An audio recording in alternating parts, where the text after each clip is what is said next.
My eyes feel heavy as they slowly open. The light from the outside makes me blink a bit to let them adjust.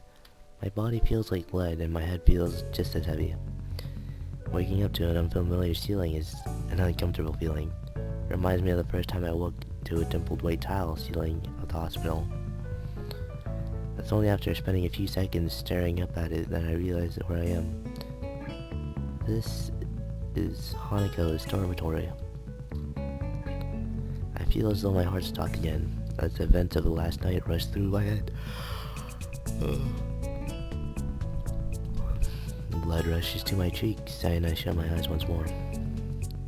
There's a very little point to getting myself worked up this easily though, so I try to push things out of my mind for now. I roll my head to the side to see if Hanako is where she was when I drifted off to sleep. All that's there now is an empty space of bed in the room beyond. I sluggishly sit up and rub my eyes before pinching the bridge of my nose and looking around the room. The only person here is me. I'm still bereft of my clothes, and after a quick scan of the floor from them, I notice that they are neatly folded in the corner of the room. Try as I might, I can't see Hanako's anywhere. The foil packet for the condom has been removed too, presumably put in the bin. Without a great yawn, I get myself out of the bed and quickly look for some underwear. I grimace a little to the prospect of putting my washes back after yesterday. There it is. Ferrets did a job on them, but I don't have much choice. Taking advantage of the fact that I have some time without anyone drowned, I get myself dressed for the coming school day in short order. And then, I'm alone. Without anything more to busy myself with, my mind becomes focused on the fact that I'm standing in another person's bedroom after we spent the night together, but there's not a single sign of her around. My gut proves to be more helpful than my brain at working out the riddle. With a loud growl, it reminds me that she may well be getting breakfast. I would have liked to wake up next to her, but maybe it's a good thing that I have a few moments alone. Naoko's room, as always, is quite bleak in appearance. There are precious few decorations and practically no personal artifacts that are hidden away in cupboards and drawers. She lived here for 3 years, but the room looks as if barely been occupied for a single day. I shouldn't overthink this. She might just like living this way, as some do. Having the ability to put such low stock in physical possession does have its advantages, but even so, it feels a little disconcerting given her past. She said she viewed herself as having her life on hold while at the orphanage. She certainly lives as if she still does, but after what happened last night, it's pretty hard to imagine that she still thinks that way. The sound of the door handle crackles my thoughts and I turn to face it. Sure enough, Hanako comes through and shuts the door behind her. She has what seems to be 2 microwaved instant meals in her hands. So, this is a little difficult. Good morning, Hanako. Well, morning. She gives a little bow before making her way to the desk, setting down both plates. I can now see them by the small satay dishes, their contents steaming with a fork stuck inside the rice of each. I give thanks to her for bringing them in, and we take one and get down to eating. She sits on her desk chair while I sit on the side of the... Oh, you're having breakfast together. I don't like talking while eating, so the silence between us isn't annoying in and of itself. It's the fact that it only exists because we don't quite know what to say to each other that's off-putting. My uncle glances toward me every so often as she eats. Only I notice her doing so because I'm doing the same thing. We're eating together as if we're a couple. Yep. We even had sex last night. A first for both of us. Something feels wrong though. Maybe that's why we can't even say a word to each other as we finish our plates and leave them in the sink. Maybe that's why we leave Hanako's room without holding hands or making small talk. Maybe that's why it feels as if we're further apart than we've ever been before. Oh, idiots. We entered the classroom together, neither of us as much glancing at each other. Just after we do, I realized that may have made a mistake. She soon lifts her eyebrow at the sight, her suspicions raised. Idiots. We reach to the center aisle, the classroom desk, and look to each other. I'm not quite sure what I should say. Does she want me to address her as a girlfriend? I didn't think a relationship was... Oh. That's why I feel so strange. To see you. Okay. I awkwardly hold up my hand as we take our seats to respective desks. Oh my god, this is getting really awkward. I can't even look back to her out of embarrassment. I feel like, oh damn it. I feel like the gulf between Hanako and I is because of me. Oh, there you go. Thank you, Matao. She soon begins to make her way towards me, but then Matao enters the room. I'm thankful for his arrival being so well timed, drawing Sejuna and questioning him away to wait for another time. I wouldn't have been able to answer her anyway. I like Hanako, but it's never told what my feelings for her are. Hanako never said she's taught me as anything before a friend either yet. Yet, despite that, we slept together. The bell to signal the beginning of lunch rings out. Matao had taken a little off guard, his chemistry lecture being cut off mid-sentence before, much to his chagrin. For the entirety of class, his ramble was passed through one ear and out the other, as my mind mulls over the question of Hanako. I can't get her out of my mind, and by now I managed to win myself up about it. I realized that she had never said yes to what we did. That's right, I said that. She didn't say no either, but would she have been able to? She's extremely submissive at the best of times, and no doubt it took her gargantuan effort to show me her scarring. This is what I said earlier, is how I decided to try and at least make conversation with her. That would be better than the monosyllabic communication that's been the most we've managed between each other so far today. I walk to her desk intending to chat, but she awkwardly blushes and looks down even before I come up to her. Oh boy. I take a breath to speak, but find myself lost for words. What in the world should I say to her?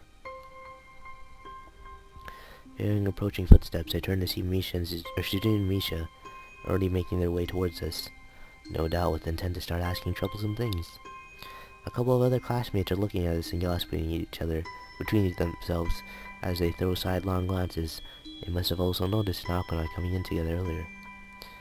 I open my mouth to reassure Hanako, but she preempts me. Hi, I gotta go do something.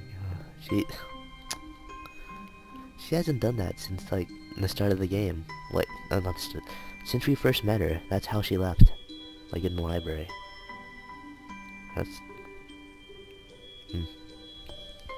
She gets out of her desk and dashes for the door. A couple of the books and pens that were on the desk and sent falling to the floor in a rush. Not many people seem to care about this event. A few look about to see what all the fuss is about, but go back to what they were previously doing soon after. I'm left despairingly looking at the door that Hanako disappeared out of. The idea of running after her passes through my mind, but I'm fairly sure that Hanako can run faster than I can. And besides, what would I say to her once I caught up anyway? Eventually I simply crouch down and begin picking up the items that had fallen to the ground from her desk. I feel low in every way, reduced to this as a student passed by me on their way out of the room. I feel a tap on my shoulder. I look up to see Shizune and Misha looking at me. Curiosity about the situation written on their faces, mixed with a slightly apologetic look at the idea that they were partially responsible for what just happened. Yup. Hey Chad, we can help at all. I just shake my head. This isn't a matter for them, and from Shizun's expression and tone of Meisha's voice, I think they know the same thing. Shizun acknowledges my response and gives me a solemn bow before making her way out of the room. Meisha soon follows her out, obediently following her role as Shizun's shadow. Damn. I pick myself up, books and pens in hand, and place them inside Hanako's desk, even though these desks don't have the inside to them, do they?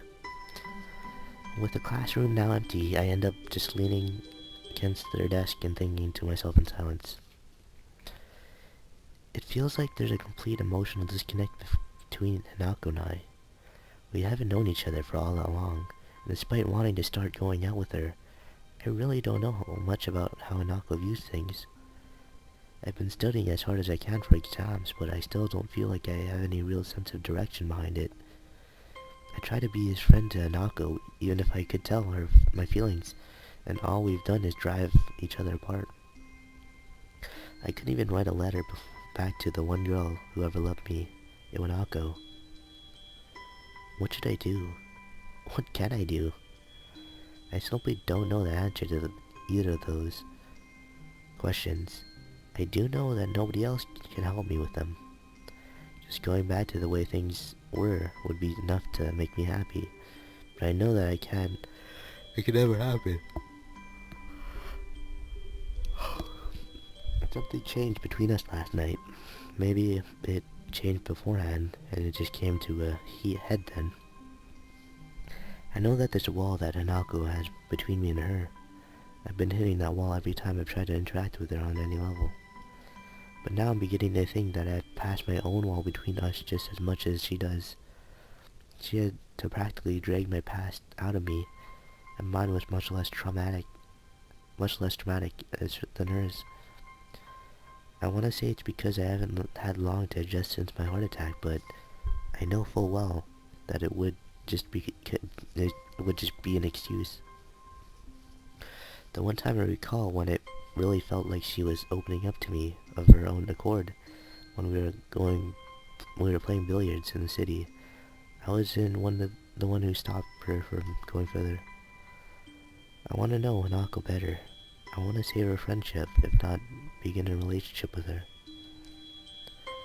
My mind begins to tick as I sit against her desk, thinking to myself in the empty classroom that we spent so much time in together. I have to talk to Hanako. I pace around in the park, feeling of anxiety rolling over me. Every so often I reach into my pocket to take out my phone, but each and every time I hesitate and end up slipping it back in. If this weren't any normal situation, I wouldn't be cutting classes. Unfortunately, it isn't, and so I find myself in the town below the school at 2 in the afternoon. Ever since I met Hanako, I haven't been the one who initiated everything between us. The one that started conversations went to her whenever she was, and suggested what we should do. Today, this once, I don't want to be the one only doing that. My hand dives into my pocket once more. This time I quickly navigate to the texting menu before I had the chance to change my mind again.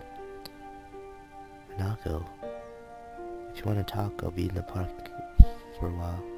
in town for a while. Fighting last measure of doubt, I thumb in my message to Hanako and press a button to send it. And now, I wait. My part in this has been fulfilled. What needs to happen now is now for Hanako to make the decision. It would be meaningless for me to drag her. She needs to decide for herself whether she wants to meet me. The apple juice from the vending machine tastes awful and bitter as if I swallow it down. My grip on the can has caused it to dent slightly in the middle. I shouldn't be this tense, but it's probably inevitable. Hanako is dear to me. What happened in the last couple of days have put a lot of pressure on both of us. The idea of losing all that progress we've made is coming closer to one another and losing our friendship as a whole is deeply unsettling. But even then, I still don't know how close we are. We may have had sex, but before that, all I knew was we were friends. Maybe we were more than that, but if so, I never realized it. Maybe that's why I feel so uneasy right now. I don't understand Hanako, despite all the time we spent together. The minutes are ticking by, and I still have no idea whether she'll show up. Sal? I paused for a moment, almost not believing that I'm hearing the voice I'm hearing. I drop the can and stand up with a start. Hanako. We look up at each other for a few seconds before Hanako becomes too embarrassed to maintain eye contact and begins to nervously fiddle with the roughly cut lock of hair covering the side of her face. When I went to see Hanako in her room by myself after her breakdown, I had no idea what to say. That was fine then. All either of us wanted was each other's presence. Now though, I feel like I need to talk to her directly. I want to break down this wall between us before it forces us apart for good. Hanako, what we did last night, how should I interpret that? Hanako stops playing with her hair and looks at me, her head cast slightly downwards. She looks ashamed, which is probably a good mirror of how I look now if I weren't so concerned. Fucking hell. I thought you might eventually go away if I was only someone you needed to protect.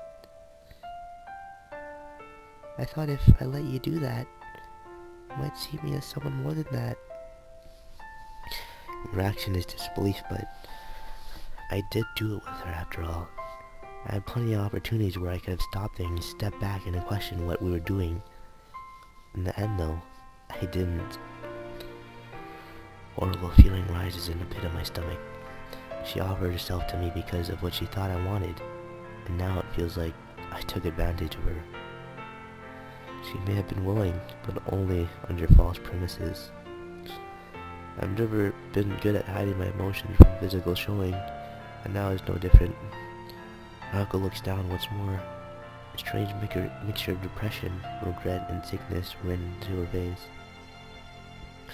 Thick silence hangs up in the air, save for the breeze blowing through the trees around us. I knew you couldn't look at me that way. Hanako's words are said in a little more than a whisper, seemingly directed just as much as herself as to me. In what way? What do you mean? All I ever wanted to you, ever was to you was a useless person, just someone to protect. Someone like a child. I wanted to be more to you than that, but after so long, I got used to it. The tone of her voice is unlike any I've heard her use before. She sounds disgusted, not at me, but herself. After I came out of my room, I saw that you had started drifting away. I felt like I was going to lose you because you wanted somebody you could have that kind of relationship with. You were more quiet in the school than before, and you were getting on so well with Yuko, I thought I might lose you. She thought I was bored of her because I wanted a romantic relationship. But we were friends, right? I wouldn't just abandon you like that, even if what you were saying was true. Friendship was something I thought I'd given up on. I stopped believing in others after what happened after the accident. Before the accident happened, I got on well with people and other children. I didn't have many friends, but I didn't mind because I treasured the ones I had. Afterwards, though, I was called names by the others and teased a lot. It hurt really deeply. The teachers tried to help, but they couldn't do much, and even after them recoiled just as the sight of me. Among those calling me names and teasing me were the ones that I thought were my closest friends. From then on, I believed that it didn't matter if nobody else acknowledged me. All my existence ever did was make people troubled. After all, it was easier if I just didn't exist. But after meeting Lily, and then you, I tried, but I couldn't make myself think that way again. All that time, she didn't trust me. She thought, just like everyone else in her life had, she was worthless.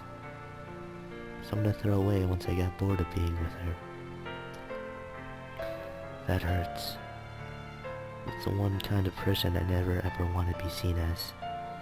Because I know, better than most, just how horrible it feels to be thrown away by those who I thought liked me. She's cracking from the memories she's bringing up. I feel useless, completely unable to console her. In a strange way though, I'm almost thankful that she's allowing me to know this. The wall between us is going away, even if it hurts so badly to bring it down. Hanako, she just told me. Was I wrong? Of course she wasn't. Hanako wasn't wrong. It's difficult to force myself to admit this, but I know trying to deny is just pointless. To me and to Lily, she was someone we tried to protect.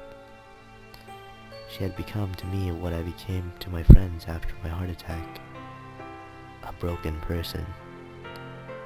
I liked her, possibly even loved her, but I never acted on that precisely because I thought she was so fragile. I mean, I don't look at you that way now. I got worried about you after what happened to you in class. I thought I should try to protect you. When you locked yourself in your room, though, I got afraid. I thought you were rejecting me, and it forced me to think a lot about different things.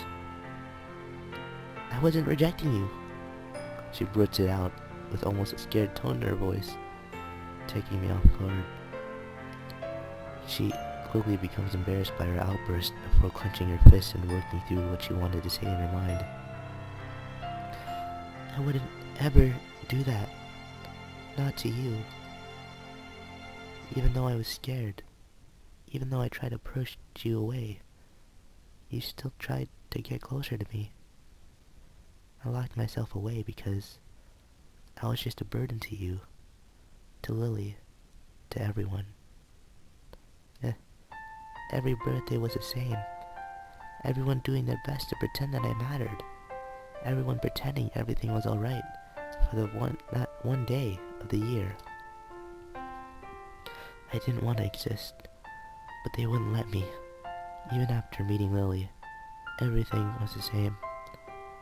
I was as useless as I'd always been, unable to do anything for her or for myself.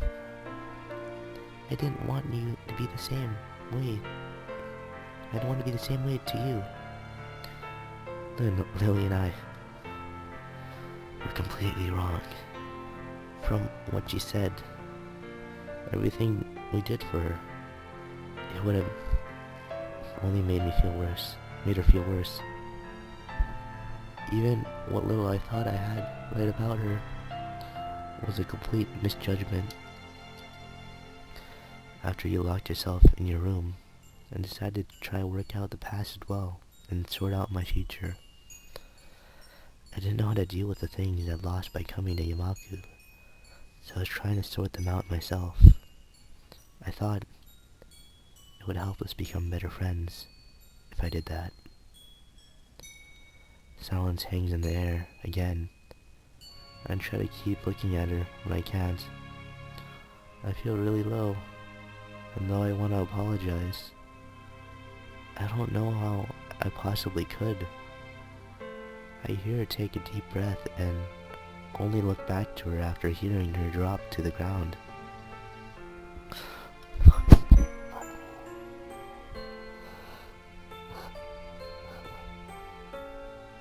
The sound of her crying breaks my heart.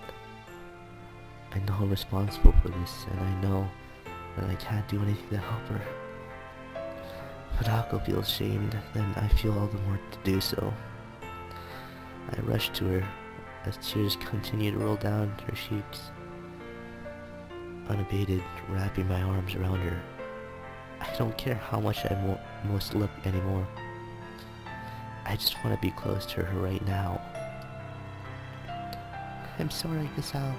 I messed up everything. It's fine. Everything's fine. I'm the only one that you should be sorry. I'm the only one that should be sorry. I was meddling around behind your back, and I never told you anything. I can feel my grip tighten on Hanako as my visions blur. I can't be bothered trying to hold back now. I have to force my words out as a lump begins to stick in my throat. To tell you the truth, Hanako, I was scared. For the first time since my heart attack, I was really scared. Hisao? I lost so much when I came to Yamaku. I was depending on you more than I ever thought I did. Even now, I still have the hole inside me. After losing my entire life, and everyone I thought I had known, the thought of losing you as well. But I'm just as useless. You're my friend, Hanako. No, you're more than that. I love you, Hanako. I love you so much that the thought of losing you frightened me so much. This is bad. I'm really letting all this out. I can't bring myself to look at her face right now. I'm sorry, Hisao. I can't help feeling a bit happy. For so long, that's all I've ever wanted to hear. The last of the floodgates break. The sound of her crying, the air as her body jerks against mine. We hold each other tightly, connecting more closely than ever, in our shared grief and our shared happiness. I don't know how things are going to be like after this. Right now, though, I don't care. There's no other person in the world that either of us could possibly share these memories and emotions with. Nobody. After dropping the dirty can into the bin next to the bench, I take a seat beside Hanako. She puts away the handkerchief I gave to her and cleans herself up, which hasn't helped much. Then again, I doubt I look much more presentable.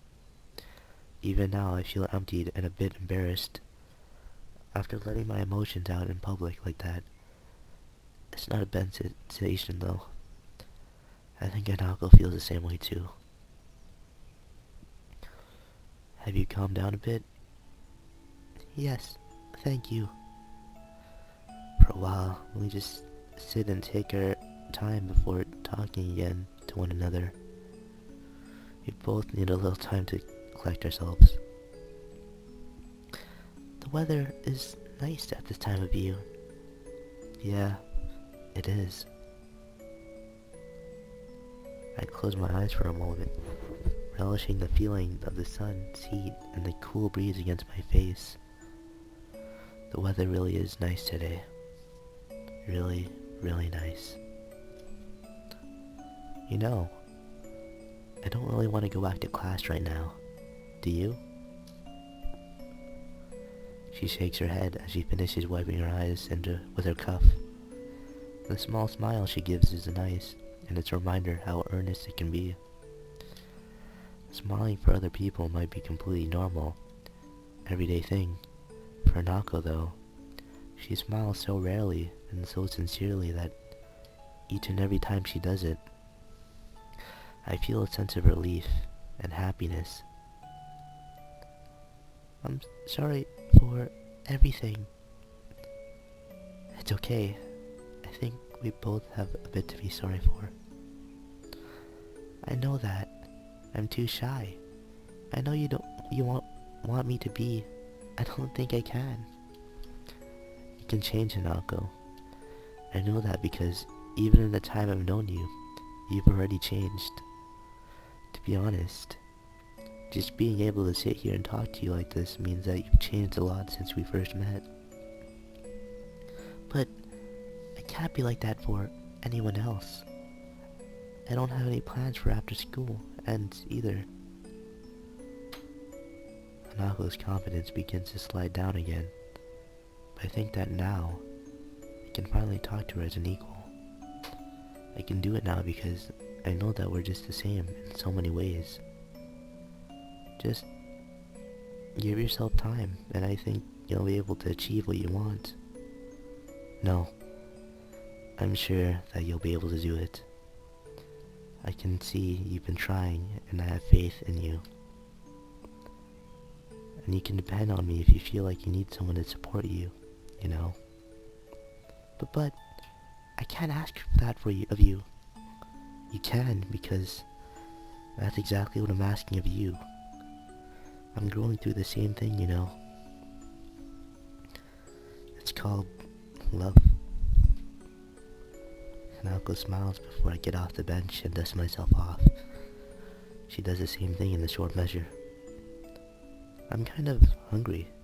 I wanna grab something to eat.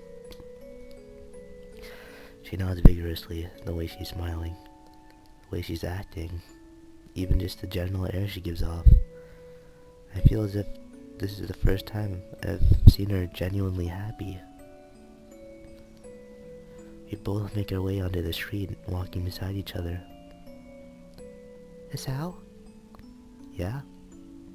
I think I don't really understand you. I don't think I understand you either. I believe that's fine, though. There's not a single hint of despair in our voices. Not understanding each other is only natural. The walls we set up between ourselves couldn't possibly be broken down in a single day. But that's fine.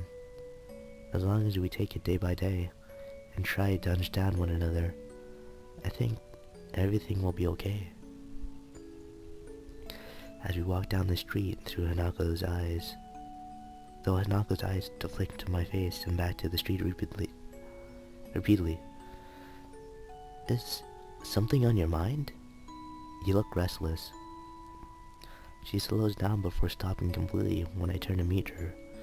She takes a long deep breath, just looking at my face intently. This expression, I saw it once before on her face, just once, when I accidentally surprised her in her room. I think I have something I need to give you. What is it? You don't need to be evasive about it. I wanted to give you this for a long time, but now that I need to, it's too embarrassing. Don't worry. I'll accept it, whatever it is. She gives a sweet, bashful smile before taking my shoulder in her hand. And please, accept my first gift to you, Isao. Hanako?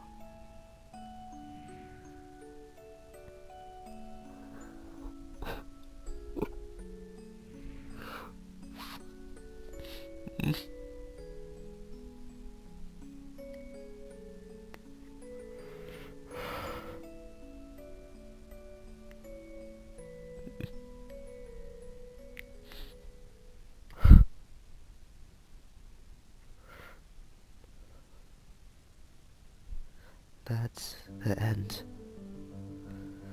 of Hanako's arc or route. Oh, fuck. Oh, that was just as good as I remembered it.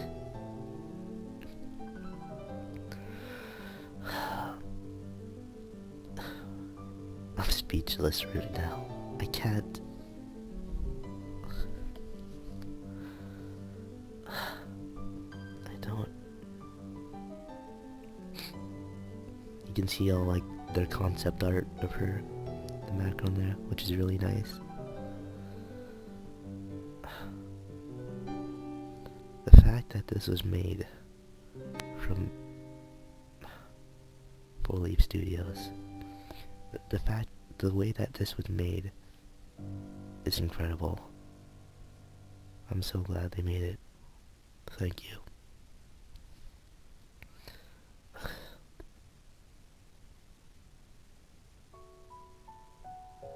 And that's it. Hanako's are out. It's done.